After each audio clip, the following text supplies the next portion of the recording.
Do propósito, e aí, meu amado irmão, tudo bem com você? Espero que sim. Isaías capítulo 37.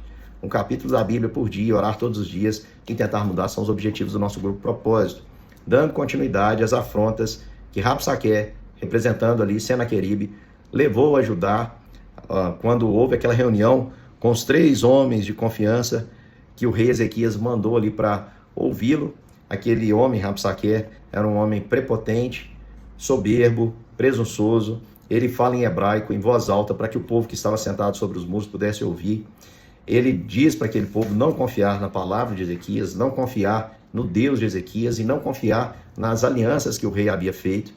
Mas o texto anterior termina dizendo que o povo obedeceu o rei e não falou, não relatou nada, não falou palavra alguma. E o texto anterior também termina dizendo que os representantes que ali estiveram foram falar com o rei. E aqui nós temos o desfecho no capítulo 37, e eu gostaria que os irmãos olhassem para esse capítulo com carinho. Aqui nós vamos ver que a oração triunfa sobre a blasfêmia.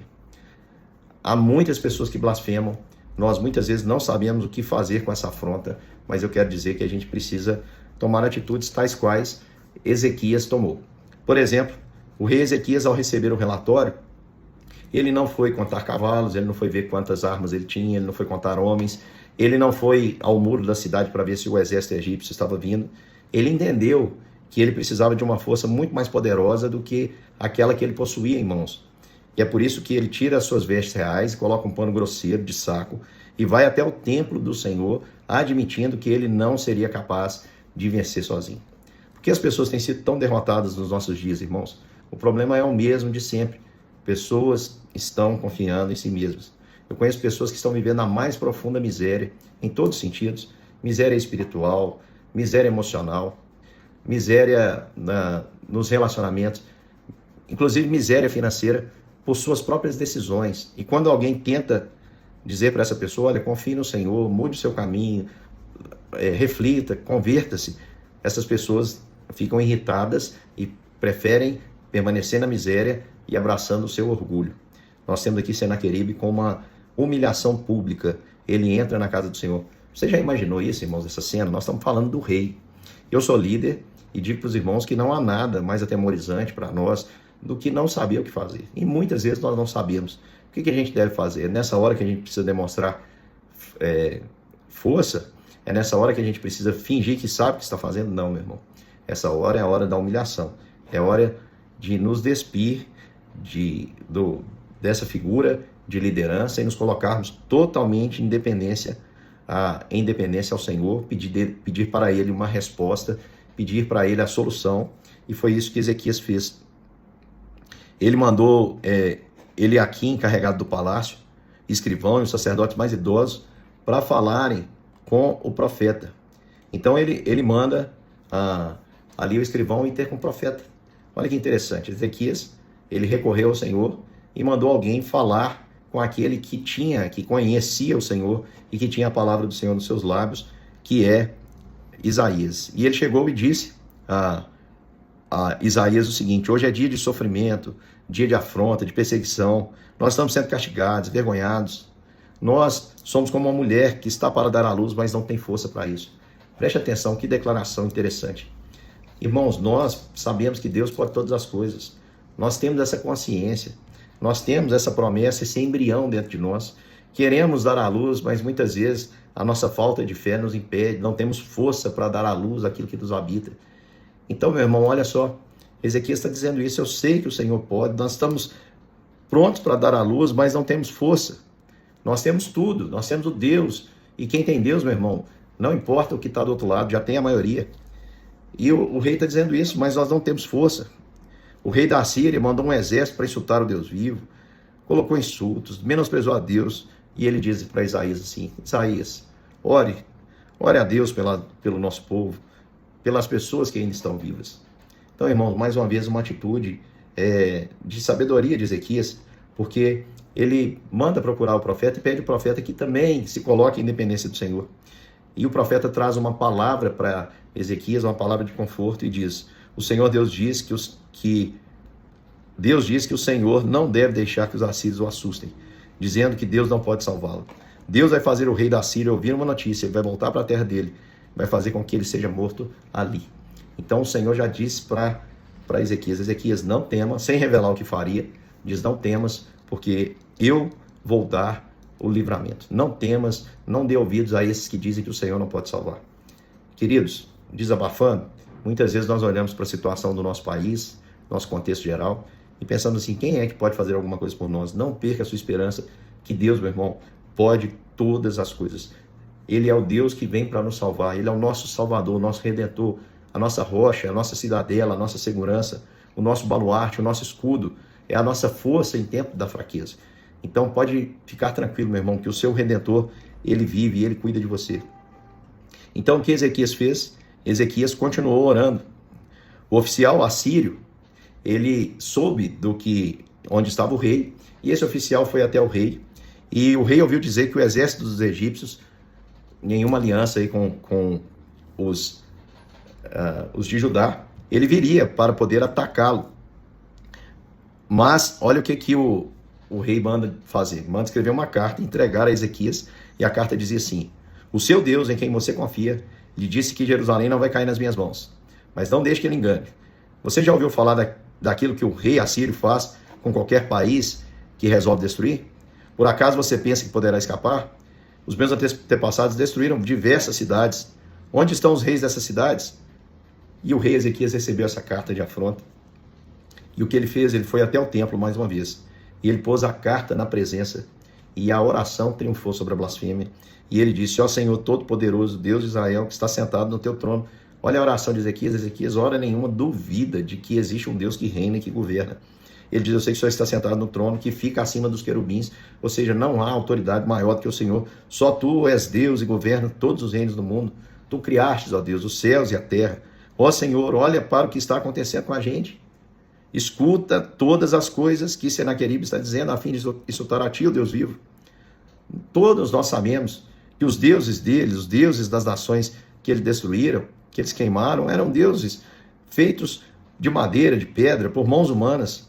Agora, ó Senhor nosso Deus, salva-nos dos assírios, a fim de que todas as nações do mundo fiquem sabendo que só tu és Deus.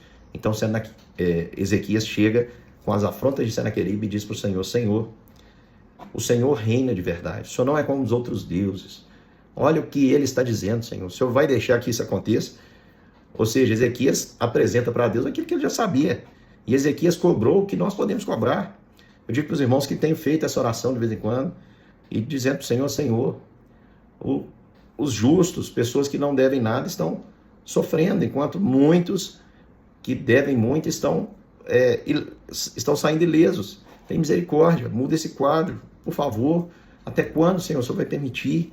Sem nenhum, irmãos, sem nenhum pesar, sem nenhuma exigência de que Deus tem que se submeter a mim, mas eu estou me derramando na presença de Deus, dizendo o meu sentimento de angústia, como o rei Ezequias ali fez.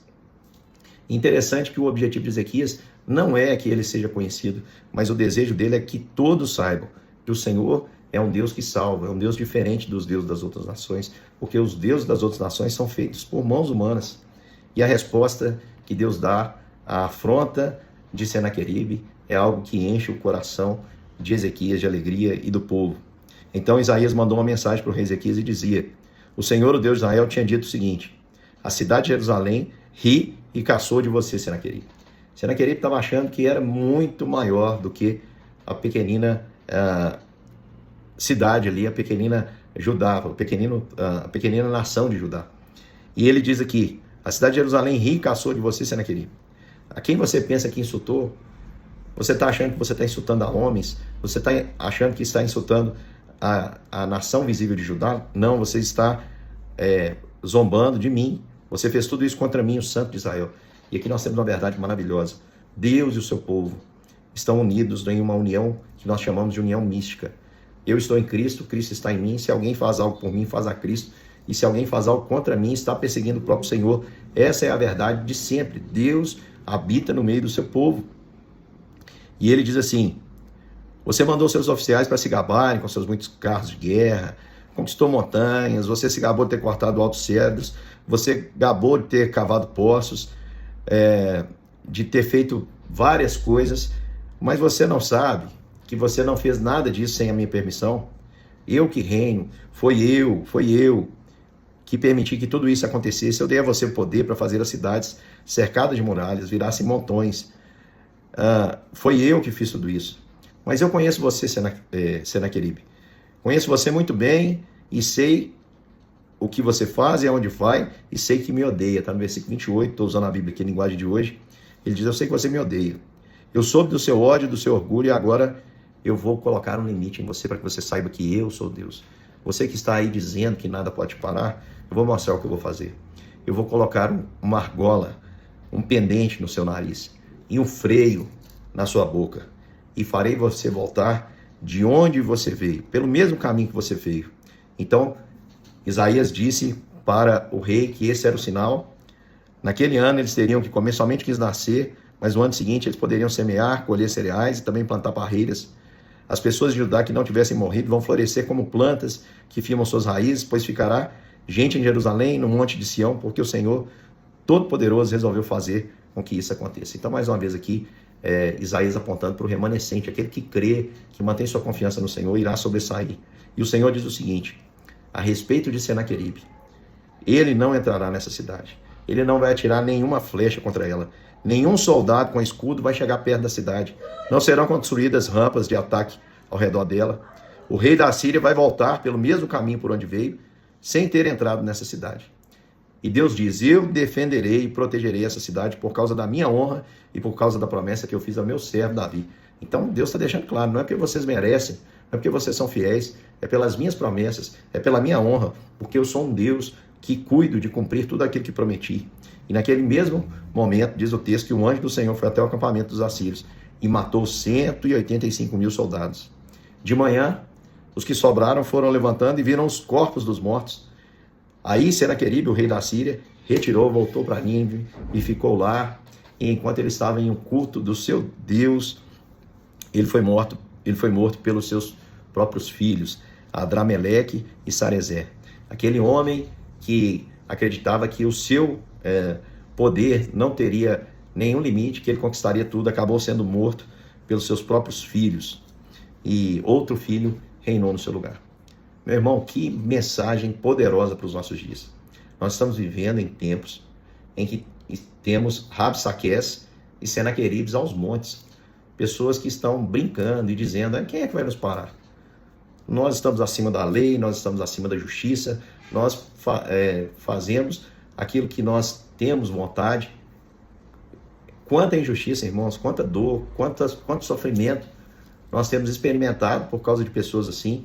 Os cristãos ao redor do mundo têm sofrido dessa forma. Pessoas sem nenhum limite, que zombam de Deus, que distorcem tudo aquilo que é agradável a Deus. E o que nós vamos fazer? Nós devemos fazer como Ezequias, nos humilharmos na presença de Deus, porque dele vem a salvação.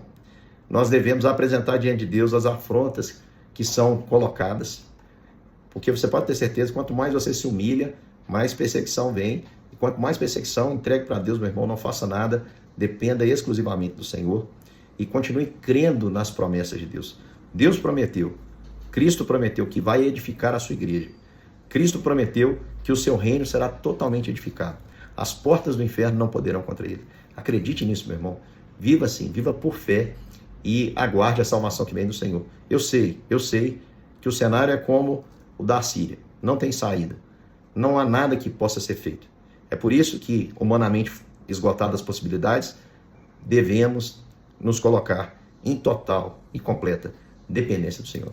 Vamos nos humilhar perante a poderosa mão do Senhor. E com certeza Ele nos dará a vitória. Que Deus te abençoe e até amanhã para mais um capítulo das Escrituras.